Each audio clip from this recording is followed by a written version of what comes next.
नमस्कार दोस्तों, आप सभी का स्वागत है सोम अकेडमी यूट्यूब चैनल पर। दोस्तों, एमएड कोर्स अपने आप में एक शिक्षा के क्षेत्र में ऐसा कोर्स है जो बीएड के बाद एक विशेष रूप से अपना स्थान रखता है। अब इस कोर्स के बारे में संपूर्ण जानकारी इस वीडियो के माध्यम से आपको दी जाएगी। यहाँ पर इस कोर्स से संबंधित क्वालिफिकेशंस क्या होती है, क्यों ये कोर्स करना चाहिए, क्या इसका बेनिफिट है, क्या इससे जो है आपको फ़ायदा मिलेगा और भविष्य में इसके जो कैरियर के ऑप्शंस हैं वो कहाँ तक खुलते हैं और कैसे उनमें आप जो है विशेष रूप से स्थान प्राप्त कर सकते हैं। यहाँ पर एडमिशन की प्रोसेस के बारे में आपको बताया जाएगा कि एडमिशन और आवेदन किस प्रकार से होते हैं और कैसे आपको एडमिशन लेना है। दोस्तों, सबसे पहले शुरुआत करते हैं आवेदन से संबंधित जानकारी के बारे में।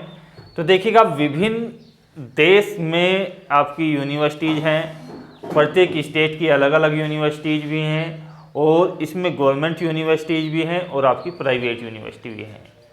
तो यूनिवर्सिटी अपने स्तर से इसके लिए ऑनलाइन फॉर्म निकालती है, क्योंकि आप सभी समझ सकते हैं कि अब जो है ऑफलाइन फॉर्म जो है बहुत ही कम मान्य किए जाते हैं। अब जो है ज़्यादातर यूनिवर्सिटीज़ और ज़्यादातर जो प्रतियोगिता होती हैं उनमें ऑनलाइन आवेदन आपसे मांगे जाते हैं। इसके लिए यदि तय तिथि तो क्योंकि आप समझ सकते हैं देश में अनेक यूनिवर्सिटीज़ हैं, तो किसी के लिए भी ये निश्चित करना जो है काफ़ी मुश्किल होगा कि किस यूनिवर्सिटी के फॉर्म कब निकलेंगे। लेकिन आमतौर पर जो आपकी 80% जो फॉर्म है यूनिवर्सिटी, वो देखिएगा यहाँ पर मई माह में निकालती है। तो मई माह आपका आने वाला है। जो इसकी तैयारी करना चाहते हैं वो सुचारू रूप से जुड़ सकते हैं इसमें। और जून माह में इसका जो एग्ज़ाम्स है वो होता है। एग्ज़ाम जो है जून या आपका जुलाई माह में होता है और इसका जो सत्र है वो अगस्त से शुरू हो जाता है। अब इसके लिए यूनिवर्सिटी अपने अपने स्तर से अलग अलग क्राइटेरिया होता है कि क्या यूनिवर्सिटी अपने एंट्रांस एग्जाम्स में शामिल करती है और क्या यूनिवर्सिटी कितने अंकों का आपका एंट्रांस एग्जाम्स लेती है। कुछ यूनिवर्सिटी ऐसी भी हैं जो एकेडमिक रिकॉर्ड भी जोड़ती हैं एंट्रांस एग्जाम्स के साथ साथ। कुछ यूनिवर्सिटीज़ ऐसी हैं जो डायरेक्ट एडमिशन भी लेती हैं। लेकिन सभी यूनिवर्सिटीज़ के बारे में जिक्र न करते हुए ये बात आपको कंफर्म कराना चाहता हूँ कि यदि आपकी संबंधित यूनिवर्सिटीज़ हैं तो उसकी जानकारी आप प्राप्त कर सकते हैं। अब आपके आवेदन फॉर्म होने वाले हैं एमएड के लिए। दूसरी बात करते हैं इसके लिए क्वालिफिकेशंस के बारे में।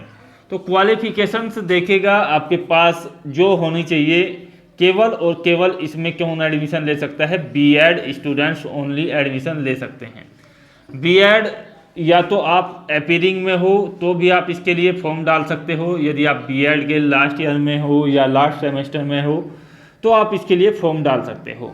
कंप्लीट आपने किया हुआ है तो आपके लिए कोई दिक्कत ही नहीं है।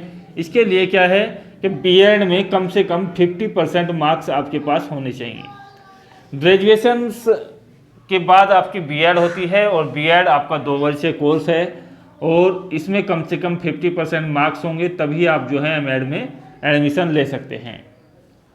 इसके साथ साथ आपकी जो यहाँ पर एमएड के बारे में मैं आपको नॉलेज दे दूँ कि एक बार देख लेते हैं कि एमएड आखिरकार होता क्या है। तो देखिएगा, एमएड जो है 2 वर्षीय आपका टीचिंग का कोर्स है और इसमें क्या होता है कि जिस तरीके से आपको जो है बीएड में पढ़ना होता है उसी तरीके से आपको जो है एमएड में पढ़ना होता है। एमएड जो है बीएड का जो है विस्तारित रूप है। तो आप इसको समझ सकते हैं कि ये कोर्स भी अब जो है 2 वर्ष का कर दिया गया है। 2 वर्ष में यानी कि अपने स्तर से यूनिवर्सिटी इसका कोर्स निर्धारित करती है। कुछ यूनिवर्सिटीज़ में जो 70% यूनिवर्सिटीज़ हैं उनमें सेमेस्टर की प्रणाली यहाँ पर प्रयुक्त की जाती है, यानी कि 4 सेमेस्टर में आपका ये जो कोर्स है वो कंप्लीट होता है। अब इस कोर्स को जो है 2 वर्ष में कंप्लीट कराया जाता है। इसमें क्या है कि बीएड से उच्च स्तर का आपका एक कोर्स होता है। अब यहाँ पर ये जो कोर्स है इसको बोला जाता है मास्टर ऑफ एजुकेशन। बीएड को बोला जाता है बैचलर ऑफ एजुकेशन। अब इस कोर्स की आवश्यकता क्यों पड़ी, तो देखिएगा आवश्यकता क्यों पड़ी या इसका फ़ायदा क्या है। तो देखिएगा, यहाँ पर यदि बात की जाए एमएड की, तो एमएड क्या है कि जो लोग बीएड किए हुए हैं वो एमएड कर सकते हैं। इसमें क्या है कि आप जो है प्रोफेसर स्तर के यहाँ पर आप जो है बन सकते हो प्रोफेसर, यानी कि असिस्टेंट प्रोफेसर के लिए आप जो है इसके लिए योग्य हो जाते हो यदि आप जो है एमएड कर लेते हो। एमएड करने के बाद आपको जो है मुख्य रूप से जो आपके इंटर कॉलेज हैं या इसमें आपका टीजीटी या पीजीटी होता है, उनमें प्रवक्ता विशेष के लिए भर्ती होती है। तो उसके लिए आपको क्या मिलता है, यहाँ पर वेटेज मिलता है। ये प्रत्येक स्टेट का अपना अपना अलग नियम है। वैसे बात करूँ यूपी की तो 10 अंक आपको जो है इसके वेटेज के रूप में मिलते हैं यदि आपके पास एमएड है 2 वर्षीय। तो बहुत ज़्यादा लाभ इसका मिल जाता है। 10 अंकों से आप समझ सकते हैं कि किसी स्टूडेंट्स को कितना फ़ायदा इसका मिल सकता है।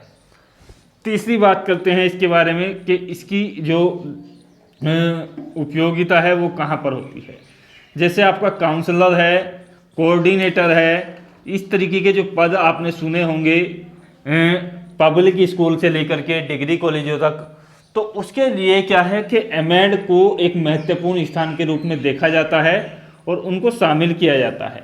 तो यहाँ वो अपनी दावेदारी पेश कर सकते हैं।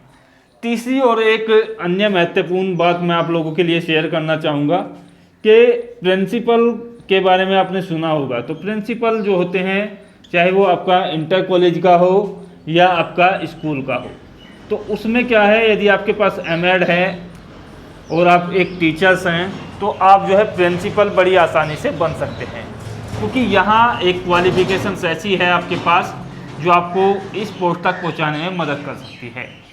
तो यदि आपने बीएड कर लिया है तो आप एमएड के बारे में निश्चित रहिएगा।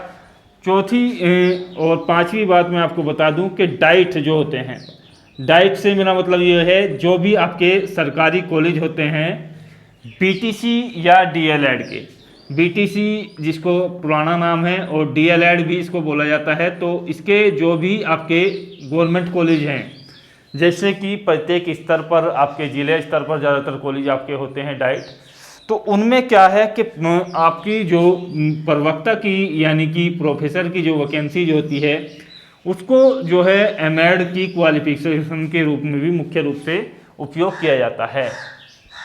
यहाँ पर यदि बात की जाए कि इसका फ़ायदा और क्या है, तो देखिएगा ये एक तरीके की डिग्री के रूप में भी आपका कार्य करता है, यानी कि आप जो है पीजी भी हो जाते हैं, पोस्ट ग्रेजुएट। पोस्ट ग्रेजुएट से मतलब मेरा ये है कि जैसे कि आप जो है ग्रेजुएशन के बाद आप बीएड कर लेते हो और आप किसी कारण से पोस्ट ग्रेजुएट नहीं कर पाते हो, तो ये आपका पीजी डिग्री की तरह भी कार्य करेगा। पीजी डिग्री आपकी काउंट की जाएगी एजुकेशन में। एजुकेशन से पीजी के लिए आप जो कोई भी वैकेंसीज आपकी निकलती है तो आप इसमें तुरंत आवेदन कर सकते हैं। तो कहीं ना कहीं आपको जो है बहुत ज़्यादा बेनिफिट इस कोर्स का हो जाता है। यदि आप खाली हो, बीएड आपने कर लिया है, तो इसके लिए आप सोच सकते हैं। एडमिशन कैसे होता है, तो एडमिशन के लिए जैसे कि मैंने आपको बताया, पहले आपका आवेदन होगा, उसके बाद क्या होगा, आपका जो है एग्ज़ाम होगा। एग्ज़ाम क्या होगा कि आपका जो एंट्रांस होता है यूनिवर्सिटीज अपने स्तर से लेती हैं। तीसरे स्तर पर क्या होगा कि आपकी जो है काउंसलिंग होगी। काउंसलिंग में आपको जो है प्रतिभाग करेंगे, आपने कॉलेज चॉइस करेंगे, उसके बाद जो है आपका एडमिशन हो जाता है। इसमें फ़ीस वगैरह की आपको जो है जानकारी दी गई होती है कि किस कॉलेज में कितनी फ़ीस है, तो आप इसके लिए जो है अपना आवेदन कर सकते हैं। आमतौर पर मैं आपको बता दूं कि गवर्नमेंट कॉलेज की जो फ़ीस होती है वो 500 रुपये से लेकर के यहाँ पर 10,000 रुपये तक आपकी हो सकती है, और जो प्राइवेट कॉलेज की जो फ़ीस है वही है आपकी बीएड वाली ही। तो उसमें क्या है कि आपकी जो फ़ीस है वो 82,000 रुपये है दोनों वर्षों की, 51,000 रुपये फर्स्ट ईयर की और 31,000 रुपये आपकी सेकेंड ईयर की। तो इस तरीके से जो बीएड की फ़ीस होती है वही लगभग इसी की भी फ़ीस होती है। तो आशा करता हूँ वीडियो के माध्यम से ज़्यादा जानकारी आपको मिली होगी। यदि किसी यूनिवर्सिटी विशेष से आपको जानकारी प्राप्त करनी है तो आप डिस्क्रिप्शन बॉक्स में अपना कमेंट दे सकते हैं, मैं उसके एमएड के फॉर्म के बारे में आपको नॉलेज दे दूंगा। तो दोस्तों आशा करता हूँ बेहतर